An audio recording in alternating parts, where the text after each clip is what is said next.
Hello, everyone. Welcome to From the Void podcast, a show all about Eternal and our experiences with the game. I'm Navilis, and with me, as always, is my co-host and good friend, Bassoon. How are you, sir? I'm good. We are sitting here, 2019, on April 11th, the year of our Lord, 2019. Here we are before noon, and I've already broken the game this morning. Ooh, A very accomplished game. We'll talk about it later in the show. That's what they call a teaser, ladies and gentlemen. We took a week off to become...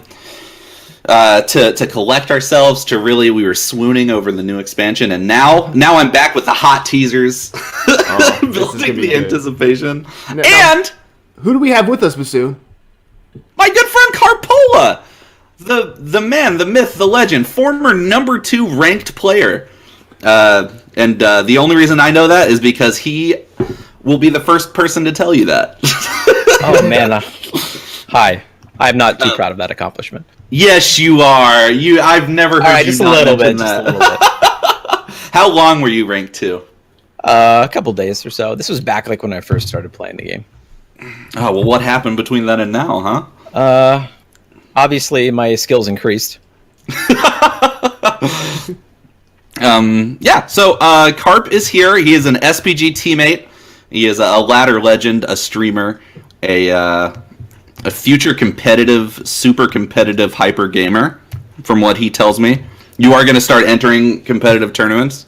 I have, yes. The past 2 weeks I've done the ECL Tuesdays. So that's been a lot of fun. We're going to see your name in the top S ETS list and stuff? Yeah, I hope to. I hope to play my very first ETS soon. Let's go. I've always felt like you were like a hidden gem among like people. Whenever people make a list of good players, no one says Carp because no one knows about the hidden legend right beneath. I'll take that. I'll take that. For a second I was like, oh, no one knows who this guy is, and so that's why he's hidden. But why would they? You don't enter anything. Go enter some tournaments. Yeah, I will. But thank you so much for the compliment. I appreciate that. Awesome. All right, let's move on to our week in Eternal. Bassoon, how's your week of Eternal been? With the new campaign, mulling over the cards, what's been going on?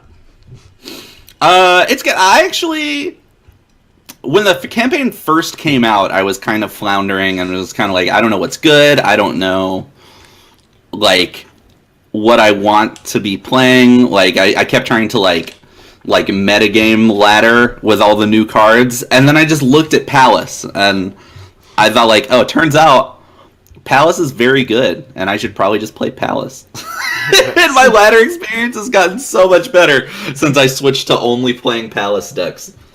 Yes, Palace is quite a good card. I like Palace, and we can talk about it in the later in the show. But I like Palace, and I like what Palace means for the game. Yes. Let's definitely talk about that. All right, Carpola, how has your week of Eternal been? It started off pretty poorly. I was just kind of messing around with some new decks, just getting familiar with the meta, or whatever meta we have right now. So I wasn't doing too hot, playing a lot of Praxis mid-range, and tried out some Rakano, but then I switched and added this famous Palace that we've all heard about, and quickly rose. So it's been great ever since I added that to my deck. Awesome. Yeah, that's pretty much been the same with me. I messed around with a couple of Huru decks, and then an aggro deck, and then I was like, everyone's playing Palace. I'm going to see what this is all about. Then I played Palace. I'm like, yeah, I should be playing this. It's a good card. Yeah. It's a good card.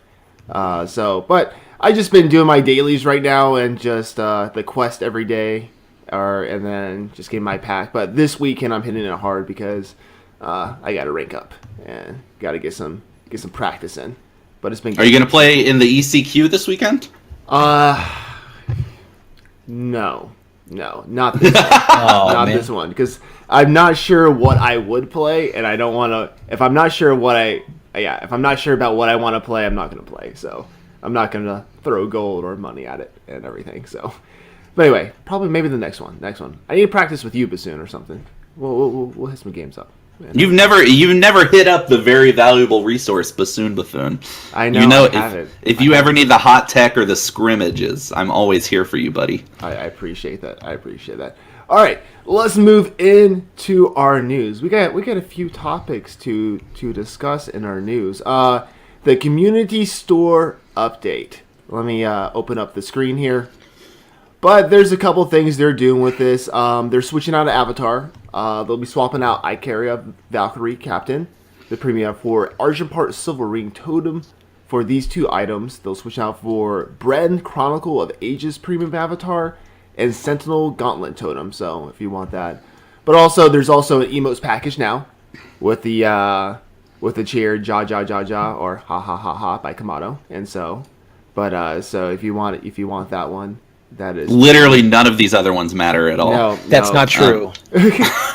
I have to say something about that too, because they do have a quote from one of my favorite television show, Arrested Development. Okay, I made a huge mistake. Real quick before you go, let me just there's well played.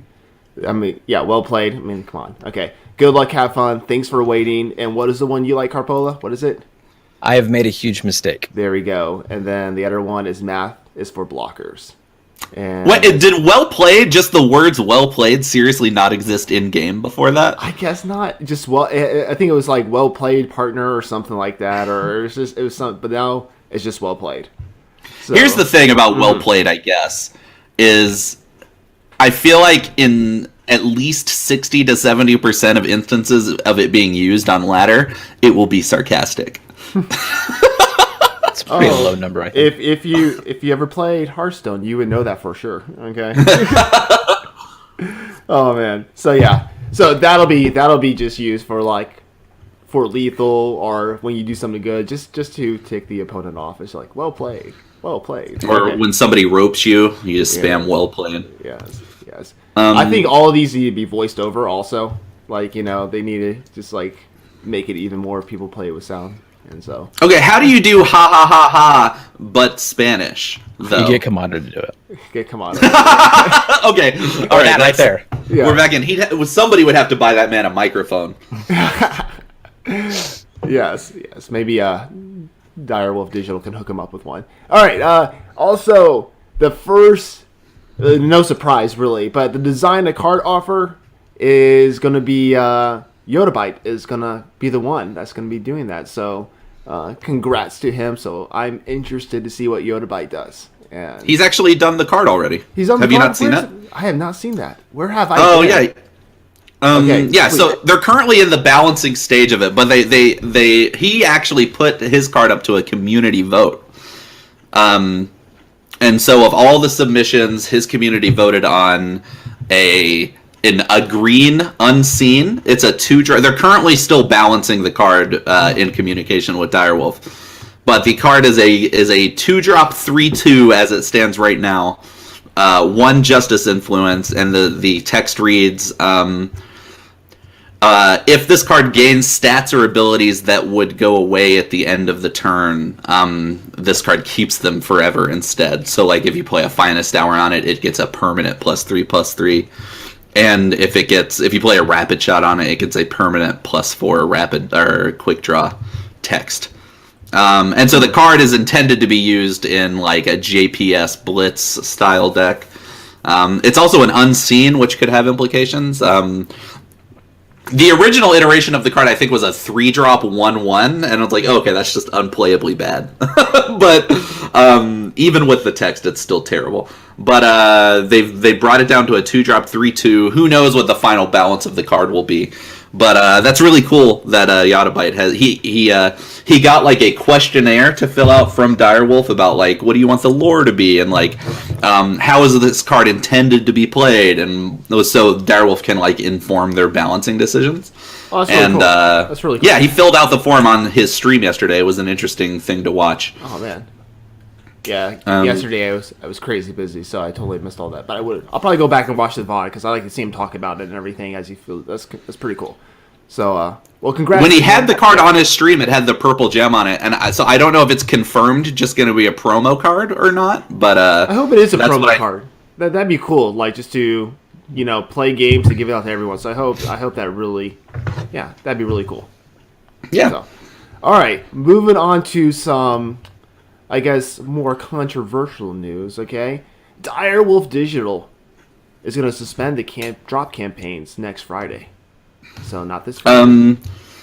So what I have to say about that is Bassoon Buffoon killed drops. I did it.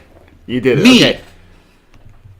This all stems from my epic shitpost on Reddit. I made a hilarious post. It was very well received by the community, and a mere hour later, Scarlet confirmed that drops were being suspended. My comedy finally brought good into the world. Carp, please praise me. I actually didn't read your post until Don't feed my about ego. 7 hours after. But you know what? I will attribute that to you. So thank you. Or all right, I did it. Me.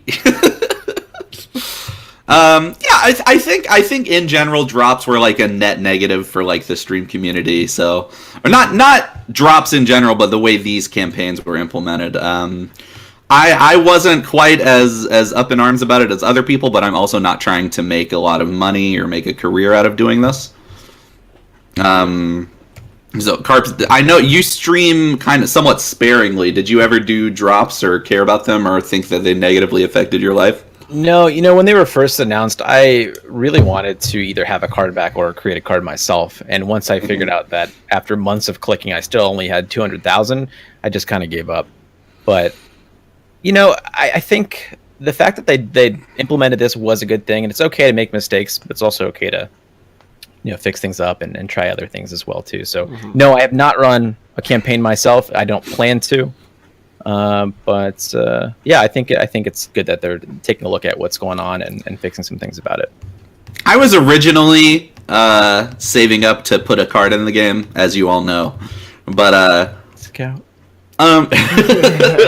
R.I.P. the dream of having Scout in the game. But after a while, the influence was just coming so slow, and I would have had to. And it's really hard to have viewers without running campaigns, and it's really hard to get influence without viewers. And so I just gave up on it and decided to just meme with all my influence. But maybe that'll change with the whatever changes they do. One of the suggestions to help that I saw that are like a suggested improvement would be instead of streamers buying the campaigns, the viewers bought the campaigns, which is interesting. It seems weird, yeah. Yeah, but I'm glad they're taking that's a look. implemented. Yeah, I'm glad they're taking a look at this because I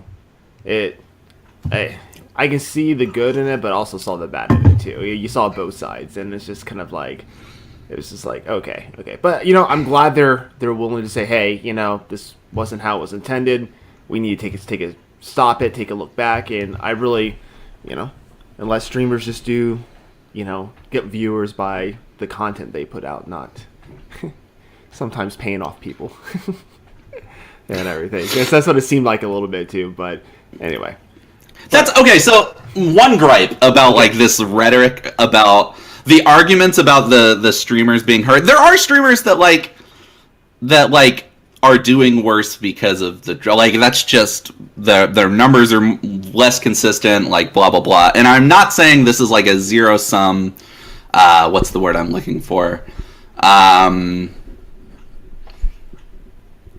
Like, streaming has never been, like, a zero-sum, like, this person deserves it so they have it game, right? You need, like, some element of luck, you need to know somebody, blah, blah, blah. It's less impactful in this community because it's small, right?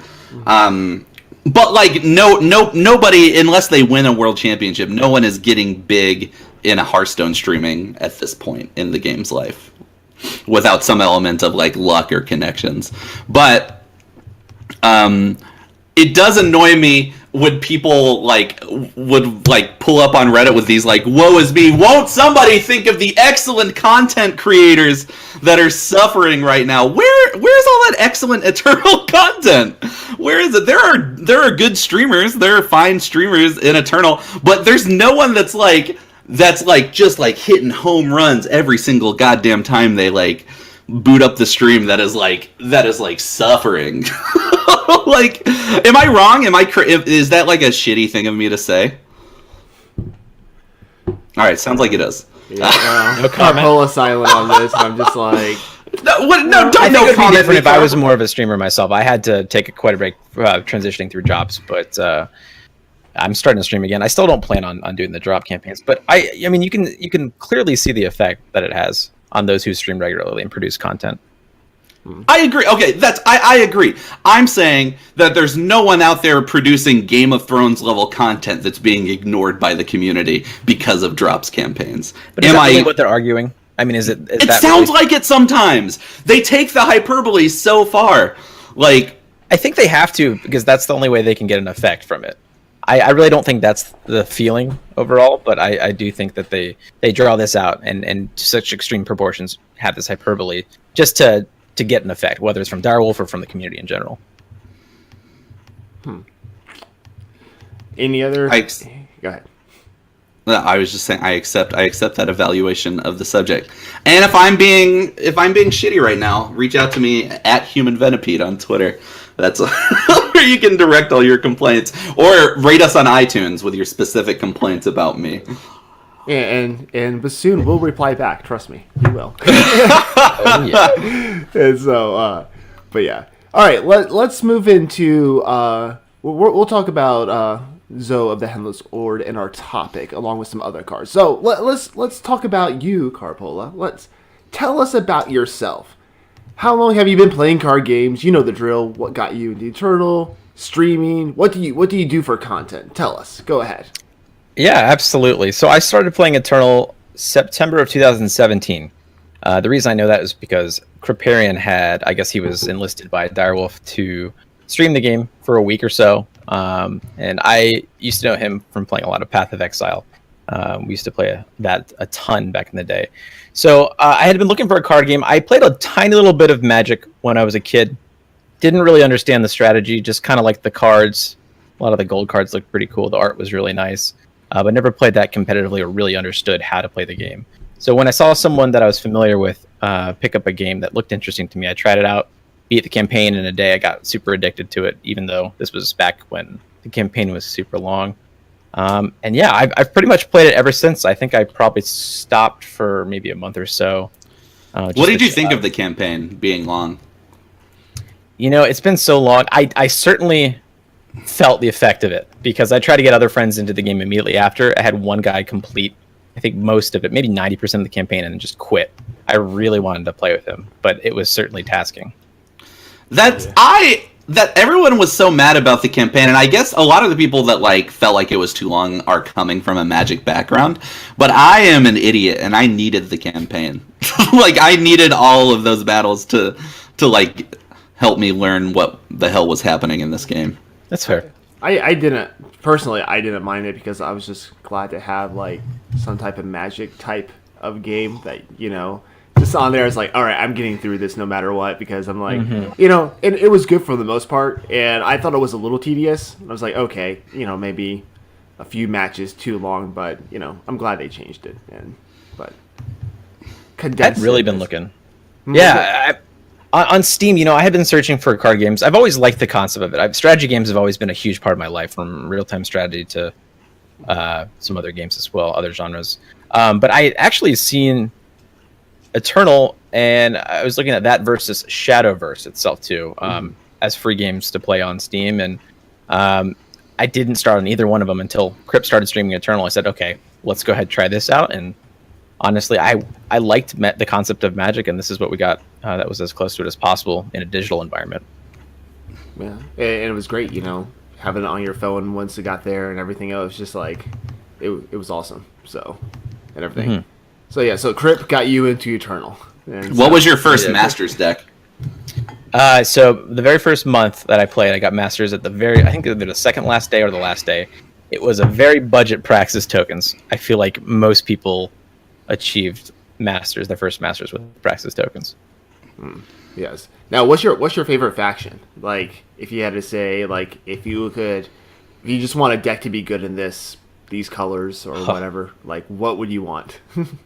I've always been a big fan of Elysian. Okay. So not necessarily Maul, but I loved playing Cerso back in the day. I think every once in a while, Carp and I on Discord will shed a tear that Cerso sucks now. I know that. Okay, honestly, You're I crafted when Elysian was good.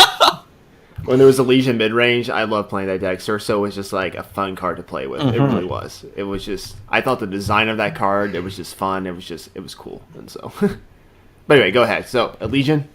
Yeah, I was playing a Legion, and I used oh gosh, what's the Dragon's Breath as well too with Surso, so they didn't actually have to use the killer effect, and the Overwhelm still works. His ability activates, and Wait, Dragon's Breath activates Surso's ability? I believe it did. Yeah, I created a deck with that and Adaptive Predator as well too. It was just really enjoying these killer effects. That's kind of hot, actually. Yeah. The only problem was that you couldn't attack. I think it mentors, right? And so Yeah. You're unfortunately exhausted after you use that spell. Justin Nunn 1 in chat says someone make control great again, and I want that to be a bannable statement in this chat. That's an unacceptably bad take. Oh man, we don't want temporal back. Okay, that's. Oh man. All right, what do you do for content? I know you talked a little bit about you're going to get back into streaming possibly and other things, but Yeah, absolutely. So I used to stream a lot. I say a lot in comparison to people now, but yeah, I streamed yesterday for the first time in a while. I recently joined SPG, Seek Power Gaming, within the last month, and I have been playing a ton. I've always been playing this game a ton too, but I didn't feel comfortable streaming it, mostly because the decks I was playing were, a bit secret, if you will. So I mean, I'd like to stream more. One of the biggest issues I have with streaming, I think, is that you tend to play worse than if you were off stream. But I think just trying to get over that hump by streaming more, maybe not reading chat as often, still interactive. I love you guys, but just having that opportunity to showcase your talents and interact with the community more will help grow everything, and you'll play better overall. Awesome. And then what? Okay, we know you've been a high Masters rank player. What's the highest rank? Just for our listeners out there. What's the highest rank that What's I've your been? highest rank in Masters? 2. 2. Oh my god! This top 2? Oh. Yes, I've been ranked 2. Back in the, I have not tried. I've been, I've been consistently top 100 the past couple months or so, but I've never hit rank 1. Maybe one day for like a 24-hour stream or something. We tried for it. I don't know. Who knows? My peak rating is somewhere in like the 10 to 15 range, but that only lasted like a few hours. Hey, you did it though. As long as you took a screenshot, it happened. I would never bother to take a screenshot of any rank less than 1. Unless it was 69. Wow. Oh man. We have the Eod. I don't know if I'm pronouncing it right. And chat says, "Make clock roaches great again." That's what Were they ever? I don't think so. They were annoying at times. I don't think they were ever great. No. It was cool if you weren't carrying and they went off and you're like, yeah, that's kind of cool. It's cute, but it's not really. Anyway, okay, let's go on to our topics here. All right, we need to talk about a certain card right now. We need to talk about Zoe of the Endless Hoard. It has been officially nerfed. It is now an 8 cost instead of a 7 cost. 6/6. Still does everything, gives you a treasure hoard that attacks. You can pay to deal 1 damage and get more treasure and all that stuff. But what do you think about this? We'll start with you, Carpola. What do you think about the impact of this, just raising it up by 1? So actually, just to build off that, not only did it get raised by 1, but they increased the influence cost by fire as well. So it does require 4 now. I think that's actually more impactful than the 8. Yeah, I actually agree with that too. I totally looked that over, and so you're right. It's big, but I think Direwolf in this case, we're ultimately missing the real issue with Zoe. And it's not that it's playing the card itself; it's the Fate draw card. So people are still running this in their decks. More often than not, they're not actually physically playing the Zoe itself onto the board. I think people are, I guess underestimating this nerf because I don't think it's unplayable, especially not 4 of. I've heard of people cutting Zoe out of cutting some number of Zoe out of FJS. That's insane. I think they're just like, hey, this has been nerfed, so that means it's not good anymore, right? And nerf correlates to worse. But that's just not true. It's a change, right? Yeah. I mean, and I think that I'll admit, I dusted all of them. I still have I'm just gonna do it just in case and never see plays again. But that way I can just craft them back. It won't hurt. So. Oh, you did dust them. Oh, I did. I still have the dust for I still got the full value. I'm just Yeah, I'm yeah. just sitting on it right now because I'm just like I just want to see what happens because I'm playing other decks right now. But I did dust mine not because Zoe is bad or unplayable now, but because I don't plan to play Zoe anymore, and I dislike Zoe decks, and I'm not going to play them anymore. So I just wanted that sweet dust. But you know, if it becomes untenably stupid not to play Zoe again like it used to be, then I'll put him back. I'll recraft him. Yeah, you'll need that stone for that second match with Kamado, won't you? Oh, we've got plans for the next match. It's going to be That was memeier great. than ever. Everyone loves yeah. that. That's wonderful content. That was a lot of fun. So if anybody who missed it, I did a best of 5 match with Kamado, former guest of the show Kamado, on all meme decks like a few days after the expansion came out. I misunderstood what he meant by meme decks because he brought decks that are actually almost good, and I brought straight trash piles.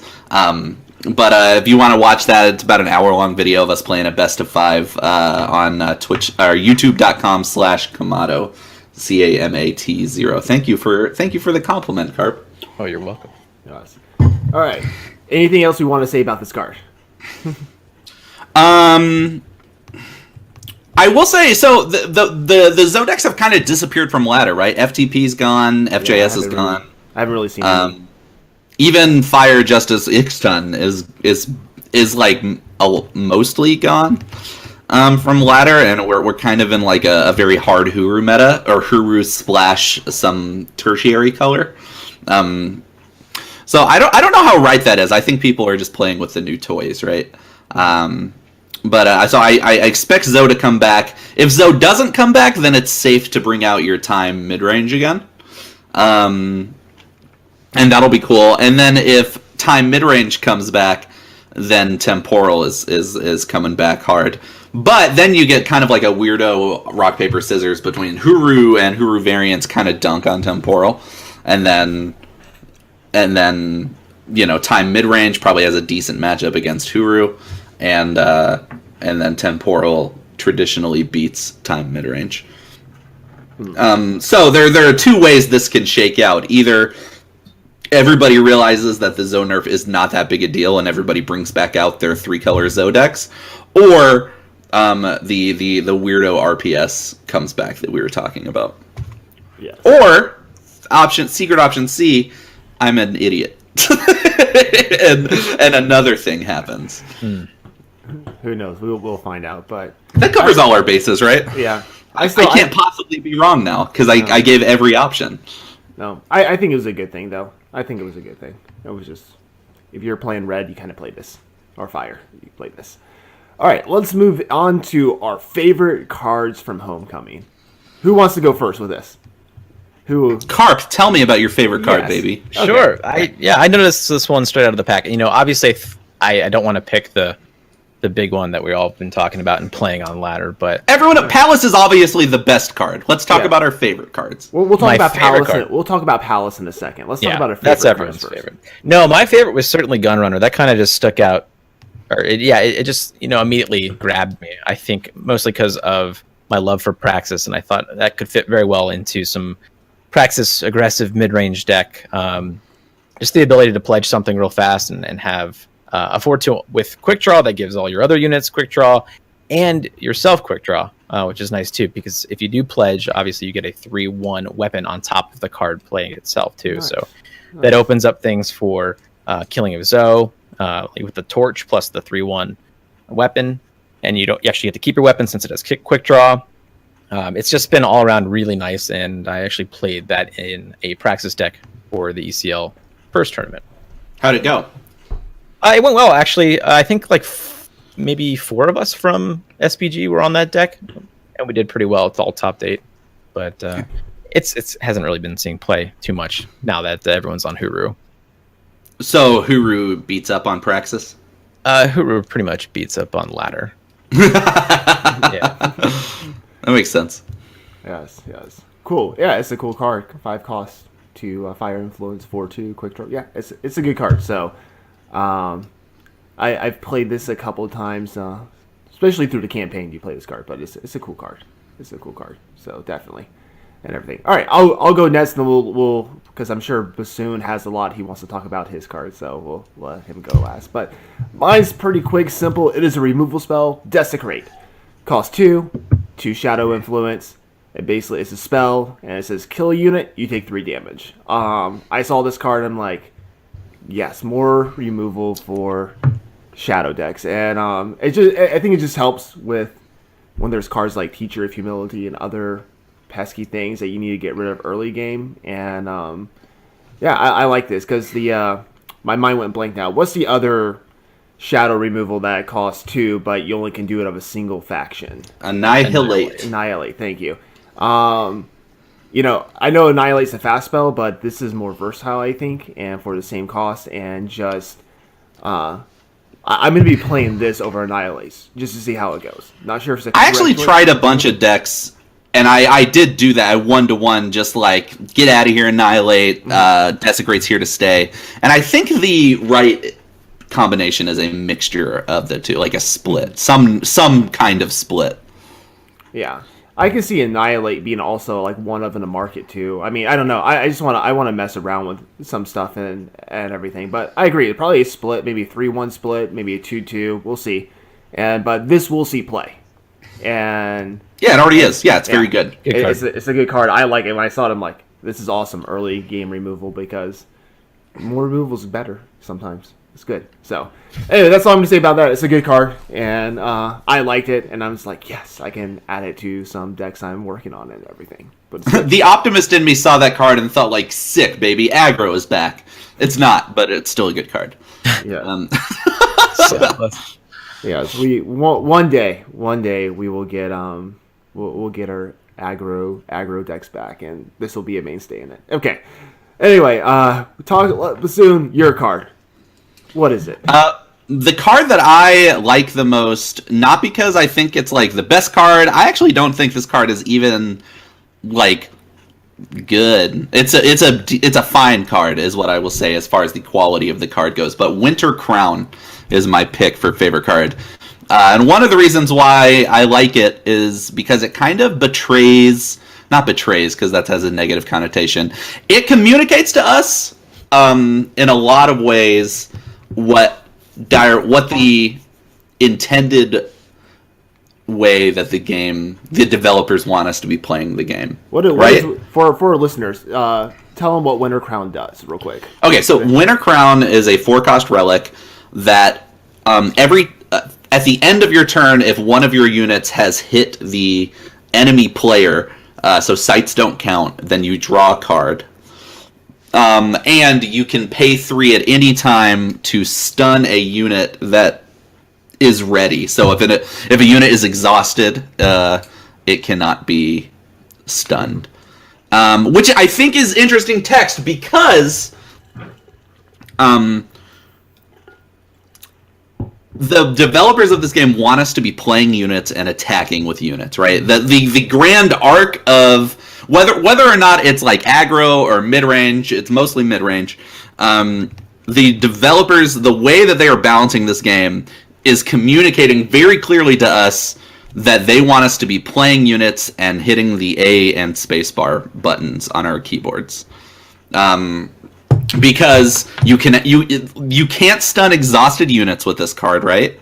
It's encouraging your opponent to attack you so their units don't get stunned.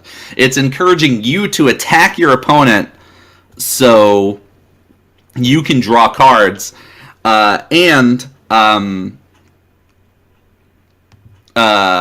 It's like hard for control decks that aren't playing units to generate infinite value off of this card.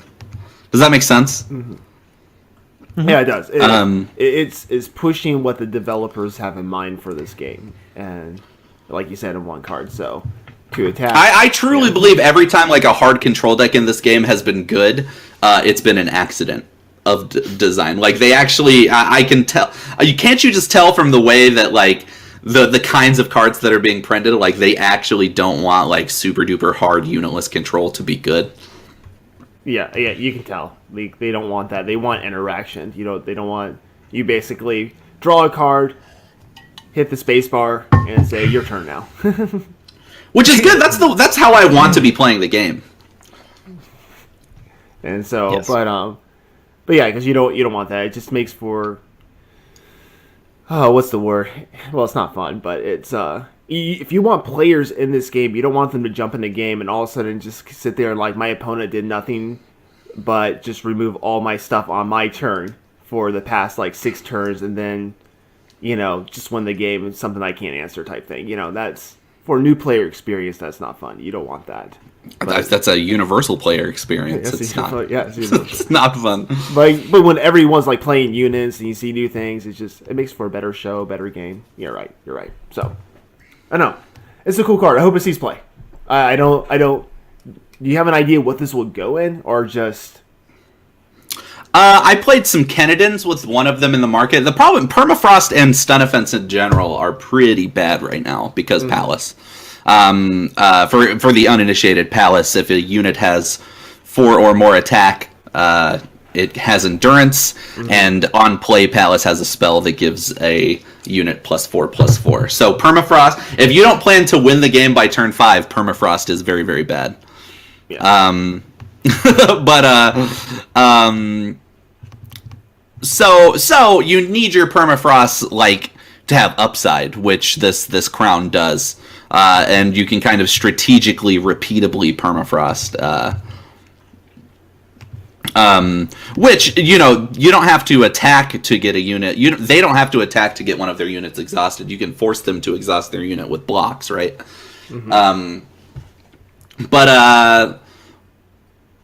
Which is another interesting interaction because they either have to block and exhaust their unit and get it stunned, or they have to let it through and let you draw a card. Kennedans in general is just bad right now, though. So I haven't really found the right deck for it, but I think some slower, lower to the ground mid range decks probably want something like this that aren't planning to win immediately. That need maybe a few more turns than a traditional aggro deck to win. What do you think, Carp? Have you played this card at all? I played it maybe once. I can see it more in of a TPS. So was that Aurelian Shell? I like that a bit more just because of relics and also the fact that you could probably abuse it with Rat Cage and just because you don't really care about those 1/1s dying, but having the ability to hit your opponent and drawing cards sounds like a good plan. Makes sense. I never think about the rat decks because I don't enjoy them, but that doesn't mean I shouldn't think about them. Yes. They're kind of cool. I just really hate the sound that the rats make when they hit your face. Kind of like a squish. That's really off-putting to me, but some people enjoy it. Yes. I don't play with sound. I've never heard the sound. Oh, that's smart. You don't want to open up the market repeatedly because that little squeak sounds like it needs WD-40. Those are my gripes. Oh, Not balance, sound effects. The complete user experience is important. Absolutely. yes. All right, let's talk about everyone's favorite card right now, or the played card, Corvat Palace. All right, this right here is for our listeners. It is a 6 cost, 2 green, 2 primal influence. It has 4 defense or health, whatever you call it, and your units with 4 or more power have endurance. And then the cards it gets from this site, it's Svetcha's Agenda, Wisdom of the Elders, Withstand, and then the last thing is Sack the City, I believe. That's right. So what do you guys think of this card? I see a lot of people saying, oh, it needs to cost more, it's too powerful. I've seen a lot of stuff. I'm just like, it's a strong card, but then again, we said other sites were really, really powerful and needed to be changed as well. But anyway, go ahead. I mean, what you said was absolutely correct. We saw powerful sites were like, this needs to be changed. And then we saw Palace, which is even stronger than those, in my opinion. I think pretty much every single card, once you play Palace, every card on the agenda itself is wonderful. Mm-hmm. Sack the City may be the worst of the 3, but that's really not awful. Playing that for free instead of 5, it can do a lot of work. Even the static value on Palace is insane. Oh, yes. Yeah, it's so good. I don't think it's too good, though. And again, this is another card that encourages the style of play that I like, and I think the game in general wants us to play. Is that it encourages us to be on board. It encourages us to play units, and And it ends the game. Like, Palace, if you let Palace just resolve, it ends the game, which, thank God. Like God forbid we have a win condition in this game, right? That's a fair point. Yeah, I don't think it's too good, and I think the meta will eventually adjust to it existing. For sure. I mean, look at Howling Peaks. The meta adjusted to that. I know they tweaked it some, not as like much health and everything, but it's still a powerful card either way. But it's just, yeah.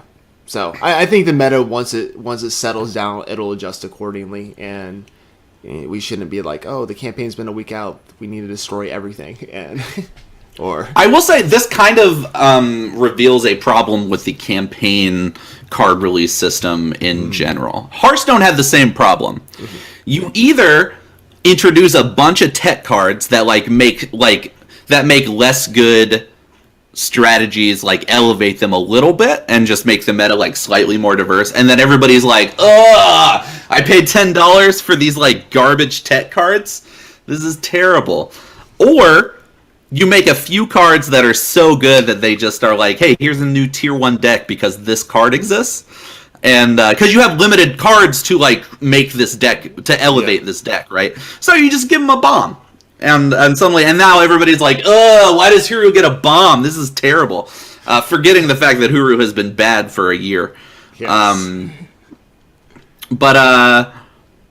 And I think campaigns will always either just have that option select, and maybe that's just an inherent problem with that kind of release schedule, or maybe it's an inherent problem with crybaby card gamer communities. I don't know which one's the problem. What do you think, Carp? That's a good question. You know, I really don't know. I don't come from any other card backgrounds, but the whole whiny community thing kind of sounds accurate. Okay, so you don't think that? I mean, I'm a member of that community. I'm not being offensive on purpose, but we have a hard and fast stance that people who post on Reddit are crybabies here on the From the Void podcast. Don't at me. Kamado says, "Let Huru be happy. Be a happy foe once." Yeah, thanks. Come on, I get it. I'm into it. Yes, but how long should they be happy? It turned 7 because they've won by then. Yes. But no, I get what you're saying, because as I come from a Magic and a Hearthstone background, that campaigns were very what's the word? Very not diverse, but very like pointed. It's like a good deck is going to come here because like the cards are designed in such a way. It's like, yeah, this is going to make this deck powerful because just what's in it. And when you don't release a whole bunch of cards to balance it out, you only release a small amount, there's going to be a few cards that just kind of like tip the scale one way. And that's just how it is when you have a smaller set release that's only less than 30 cards. Yeah. So I don't know if that's an inherent problem or if it's like just if we just need to take a deep breath and accept that reality. You know what I mean? I think we could all use another yes. breath. Yeah, Sunny Gale's talking trash to you, Bassoon, in the chat. So. Bassoon is a crybaby confirmed. I've never said I'm not. He posts on Reddit. Yeah, that's what he That's said. good. I am a huge complaint. I'm a huge whiner. I am the first to tell you that I am just as bad as the rest of you. Yes. So I say with the meta, just let it settle. Give it a couple weeks. Let's see what happens with tournaments, and just work around it. We've dealt with worse things before. Okay, in this meta. Oh, in past metas, I should say. And I'm talking about temporal control and other ones. But anyway, but yeah. So you want to move on to the deck of the week? Yes. Okay. So this I teased it at the beginning of the show. Me, Bassoon Buffoon, Travis has broken the game Eternal. Maybe by the time you hear this podcast, it will be fixed. All right. But this week. Go ahead. Sorry. We are talking about Vargo Scream. I have made a Feln Scream deck with discard outlets for Vargo. Run through the list real quick. You don't have to give numbers, but just let the listeners listening who are not watching. All right. Just standard Feln Scream, Shakedown, Annihilate, Dusk Raider. I have added Desecrate, new card, and Back Alley Delinquent to discard the Vargos.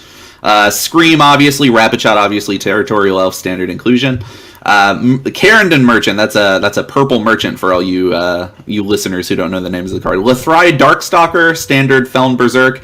Scavenge is an interesting inclusion in the deck. 3 cost, play 3/1/1 rats that can't block. Bad card. However, gain fire or justice. Gain 1 fire or 1 justice influence. I've included a backdoor way to summon Vargo. I'm a genius. You've got Rindra, you've got Vargo, you've got a bunch of power. Market. Oh my god, I just realized the market only has 4 cards. I was going to ask you about it.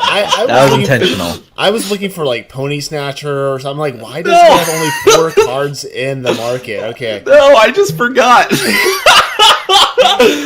Dark Return, Desecrate, Haunting Scream, Rindra, and the card of your choice. It's open, yeah. It's open. A wild card. Sunnyvale wants to know, how does this deck fare against? Hang on, let me find where's that. He's like, how does against Hojin? Yes, I don't know. Probably Who not knows? great. He hasn't Just even played it yet. It's fine. Just like every other Scream deck. Okay, well, here's the thing. I've played exactly 1 game with this card against a friend of the show, Ilya K. However, I actually did Scream back a Vargo on turn 3. I played a Delinquent on turn 2, discarded it, played Scream on turn 3, played my Vargo. It did not die end of turn because I'm an excellent Eternal Card Game player. However, on turn 4, my opponent played a Valkyrie Enforcer, silenced the Vargo, and the Vargo immediately died. So, like, whatever system they're using to flag, like, Haunting Scream should die at end of turn, I guess it just hangs out on Vargo like a terrible dark aura, waiting for its turn to pounce when Vargo gets silenced. So I did put in a bug report. I'm not sure if this is intended or not. I did see that. I did see that you tweeted Direwolf Digital and said they're looking into it. They responded back. Yeah. Which means we don't know if that's intended either. Me, social media intern and/or Scarlatch, don't know if that's intended either. So we'll see. I don't know. But that makes the deck from a fun meme to a pretty terribly unplayable deck. So hopefully they fix that. That's just a bug that you figured out, and then we can go back to screaming Vargos, right? Yeah. So this deck is not intended to be good. It's about as good as any Berserk film deck will be. But it's fun. We're here to have fun some amount of the time, I suppose. I just want to play this deck and just like record my Vargo being killed by a silence and just being like, look what Bassoon did. He broke the game. Look at him. That'd be a hell of a Twitch clip, though, huh? Oh man, it'd be good. It'd be good. It'd be like always be on the eye for that good content. Exactly. All right. Do we have time to play a few games with this deck, or do we just need to end the show and send Carp to out into the world? I need to head out. Actually, I'm sorry, guys, but okay. But yeah. So anyway, let's do one last thing real quick before we head out. Let's do your hot take on the meta right now because of all the pledge decks. Whoa. Ooh. What is your what hot would you like take? to know? I'm throwing you all on the spot here. Carp, do you have a hot take? Wow, I haven't thought of it. Well, everyone's on Huru. I think Huru is just better than the pledge decks. Yes. Am I wrong? Am I crazy? Well, what kind of Huru are you talking? Because I use pledge in Huru. Are you talking about pledge like Ixton? I'm just talking about like Huru with you curve 2, 3, 4, maybe Anaya and then Palace, and then you win the game. Yeah, I mean, I think the real contributor to these wins though is really a pledge Hojan plus Bayonet on turn 3. That ramp is absolutely insane. Mm-hmm. Yeah. That does feel bad that when they just high roll a game like that. And I'm not sure. I don't have numbers to like how much of a high roll to how much of a consistent start/end to a game that is. Does that make sense? Yeah. So maybe it's not a high roll. Maybe it's just like a very frustrating way for a game to play out. It certainly can be. I find that pretty much all the answers right now on ladder are to destroy someone for playing something on turn 2, holding your Hojin, and then ramping 2 more like just on top of it. It's absolutely insane. A lot of the good cards in Huru come at 5+, right? And then so you've got Anaya on 5. Even that's not even playing that often too. You'll probably play a Bandit on her or something else to trigger her renown, but it gets you to Palace very quickly. And Palace, turn after turn, it's got a lot of great cards in it, plus its inherent ability, and that usually just wins the game outright. Yeah. My only problem with it is my initial reaction when people were complaining about it was like, oh, like, I'm so tired of hearing Eternal card game players complain when somebody tries to win a game before it turns 60,000. But it's not an aggro deck, right? That's the frustrating part of it. It's a mid-range deck that sometimes gets an incredibly aggro start and then plays a 6-drop on turn 3. So it's like, maybe we should look into it. It reminds me a little bit of like the Answer of Call decks at one time. That would just like ramp up real fast, play Answer the Call, and just like throw a bunch of big minions. It's just like, okay. But no, I think things will calm down. I know Eternal's looking, Direwolf Digital's looking at it, so I know they'll. It's early. It's early. They're gonna wait until after the ECQ and stuff like. They need more data before they can be like, yeah, do something. But also, we never mentioned play the ECQ this weekend, please. Let me take your money. What are you playing? It's good. All right, guys. Lush Carpola, where can they find you on Twitch, Twitter, Discord, all that good stuff?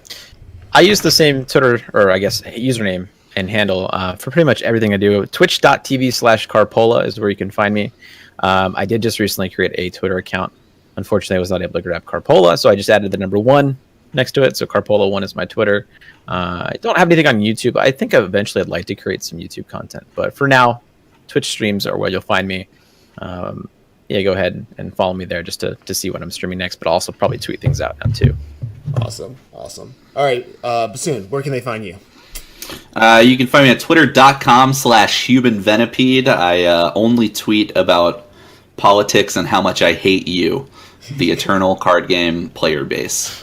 That's a great way to end the show. You can follow my stream. I stream infrequently but high quality at twitch.tv/bassoonbuffoon. I love you all very much. I'm glad to be back to making just the best content for you people. Yes. I'm glad to be back as well. Thank you for being patient with us. We just needed a week off. It was some crazy things going on. But we are back, and we'll be back next week. You can follow me at What the Deck HS on Twitter. Remember, you can follow From the Void Podcast at From the Void Cast on Twitter. And our website is FromTheVoidPodcast.com, which has a link to our Discord. If you want to you can get a hold of Bassoon and I in there on Twitter, social media, all that good stuff. So thank you all for watching today. We appreciate you all. We appreciate you listening. Remember, if you can, help us out and leave a podcast review. That would be awesome. If you could just go on there and just write a few words about what you think of Bassoon, that would be great, and we'll read it, and we'll definitely do that. So thank you all for watching. Until next week, we'll see you from the void. Later, everyone.